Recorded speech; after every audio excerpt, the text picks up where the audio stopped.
दरखास्त है कि इस वीडियो को लाइक ज़रूर करें। हज 2026 के तमाम हाजियों के लिए, चाहे उनका नाम अभी वेटिंग लिस्ट में है या नाम क्लियर हो गया है या उन्होंने इंस्टॉलमेंट जमा कर दी है या नहीं की है, लेकिन ऐसे तमाम हाजियों के लिए ये वीडियो बहुत अहम और बहुत ख़ास होने जा रही है।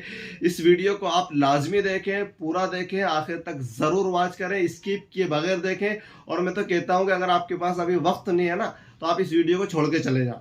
बाद में जब आपके पास फुर्सत हो, आप ठंडे दिमाग से पूरी वीडियो को देखें और समझें। इसलिए कि आज की इस वीडियो में मैं 2 किस्तों में इस वीडियो को मैं बनाऊंगा। तो आज की इस वीडियो में कुछ आधी चीज़ें ऐसी बताऊंगा जो हज के सफ़र में आपको बहुत ज़रूरी है।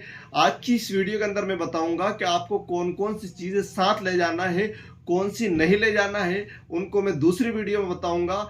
आज की इस वीडियो के अंदर मैं पूरा खुलासा करूंगा। अगर आपने इस वीडियो को नहीं देखा ना, तो आपके साथ मालूम क्या दिक्कत होगी, आपके साथ ये परेशानी हो जाएगी कि फिर आप वहां जाकर पछताएंगे।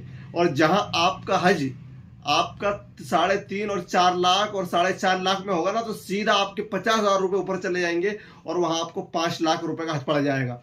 फिर आप कहोगे कि साहब वहां तो इतनी चीज़ें महंगी मिलती है, और जो हमारे हज ट्रेनर वगैरह है हज हाउस से और हज कमेटी ने हमारे ये चीज़ें तो बताई नहीं, हम ये चीज़ें पहले कर लेते तो हमें इतनी दिक्कतें नहीं आती।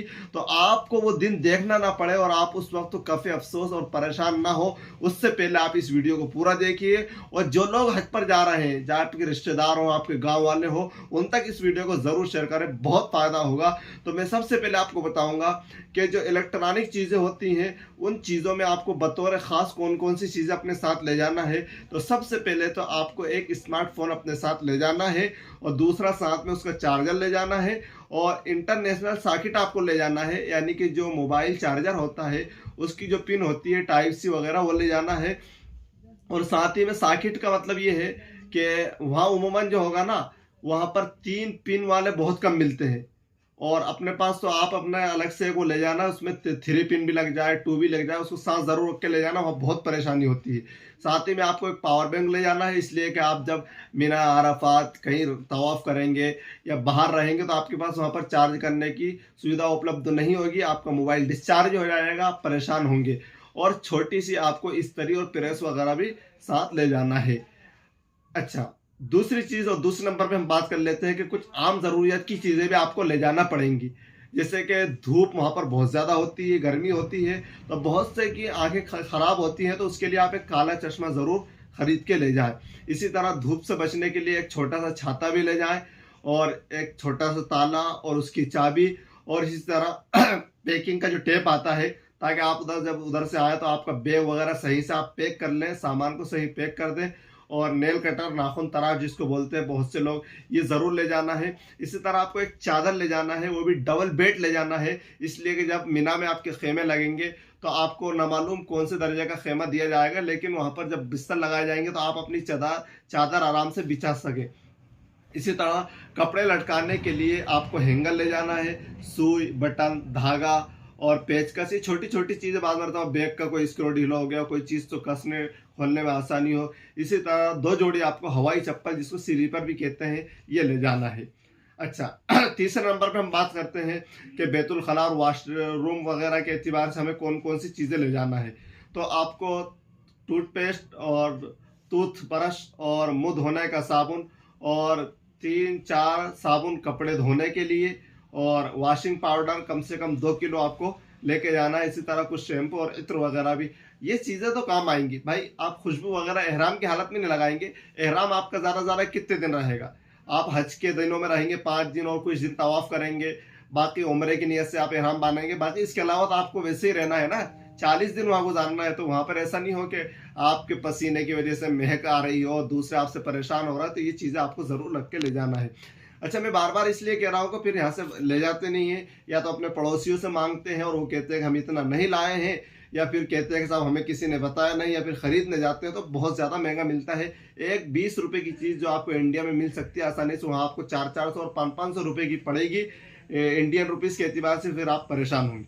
अच्छा, कुछ इबादत का सामान ज़रूर ले जाना, ये तो बहुत अहम है। उसमें आपको सबसे पहले सफ़र की जो छोटी नमाज आती है वो ले जाना है, एक तस्बीह ले जाना है, और तस्बीह 2 ले जाना है।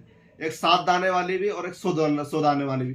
7 दाने वाली आपको कहाँ काम आएगी, जब आप तवाफ करेंगे, चक्कर लगाएंगे तो उसको आप हाथ में ले लें और जैसे एक चक्कर पूरा हो एक दाने को दबा लें, फिर 2 को 3 को, तो ऐसे आप चक्कर भूलेंगे नहीं। 7 दाने वाली तस्बीह इतनी लंबी आती है, वो ज़रूर ले जाना आप।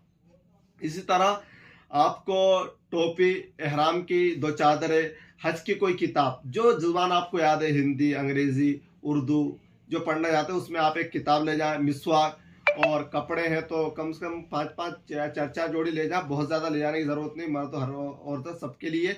और चप्पल रखने के लिए ये ज़रूर याद रखना। वह क्या करता है इंसान, चप्पल लेके घूम रहा है, चप्पल यहाँ डाल दी है, चप्पल बहुत गायब हो जाती है वहाँ पर, वो साफ सफाई करने वाले फ़ौरन उसको डस्टबिन में डाल देते, फिर आप परेशान होंगे। इसलिए चप्पल रखने के लिए आपको कपड़े का एक बैग ले जाना है। और रमी जिमार के लिए जब हम कंकरी जमा करते हैं तो कंकरी कोई हाथ में रख रहा है, पता लगे जो आपका हैंड बैग है उसी में आपने कंकरी डाल ली, तो उसके लिए आप छोटी वगैरह पन्नी ज़रूर लेके जाएं।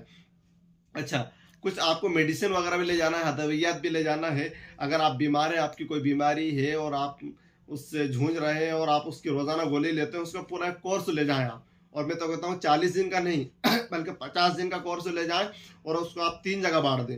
आपके पास 3 सूटकेस होंगे तो तीनों सूट को इसमें आप उसको बराबर बांट दें। 2 सूटकेस में 20-20 दिन की दवा गोली रख दें और एक सूटकेस में 10 दिन की दवा गोली रख दें। और आम दवाएं भी ले जाना है। आपको कोई बीमारी नहीं, कभी बुखार नहीं आता, कभी सर नहीं दुखता, लेकिन फिर भी ये कोई मेडिसिन है, जैसे बुखार की गोली है, नज़ला, ज़ुकाम, दर्द, इसी तरह कोल्ड क्रीम जो आती है गर्मी से परेशान होने के लिए, इसी तरह और भी बहुत सारी टूप आती है, जैसे मिसाल के तौर पर दर्द पे मसलने के लिए, हड्डी दर्द करने लग जाए वो। इसी तरह से आपको वेस्लिन वगैरह भी ले जाना है और इस तरह बैंडेड वगैरह भी ले जाना है, कुछ पट्टी वगैरह भी ले जाना है। ये कुछ चीज़ें थी जो मैंने नोटिस की थी। इस वीडियो में मैंने इतनी चीज़ें बताई, अभी तो और बहुत सारी चीज़ें बताना है, तो इंशाल्लाह उसके लिए पार्ट 2 मैं आपके लिए डाल दूंगा। उसमें मैं आपको बताऊंगा कि कौन कौन सी चीज़ें नहीं ले जा सकते, कौन कौन सी चीज़ें ले जाना अलाउ नहीं है, कौन कौन सी चीज़ें कानून के खिलाफ होंगी, खाने के ताल्लुक से आप कौन कौन सी चीज़ें ले जा सकते हैं, कितना ले जा सकते हैं, एक सूटकेस में कितना केजी वजन रख सकते हैं, पूरा एक हाजी के साथ टोटल कितना वजन हो सकता है, उधर से आते वक्त तो एक हाजी कितना पानी ला सकता है, एक हाजी के लिए कितने बैग ज़रूरी है। ये तमाम चीज़ों के लिए मैं एक और वीडियो बनाऊंगा, आप उस वीडियो को ज़रूर देखिए, उसका इंतज़ार करिए। तब तक के लिए खुदा हाफिज़। बाकी अगर आपने इरादा कर लिया, अल्लाह ने आपको कबूल कर लिया है, तो आप हज को सीख कर जाएँ, दुआएँ करें और इस बंदे नाचीज़ के लिए भी ज़रूर दुआ करें। अल्लाह मुझे भी अपने घर के दीदार के लिए कबूल फरमाए। अस्सलामु अलैकुम व रहमतुल्लाहि व बरकातहू।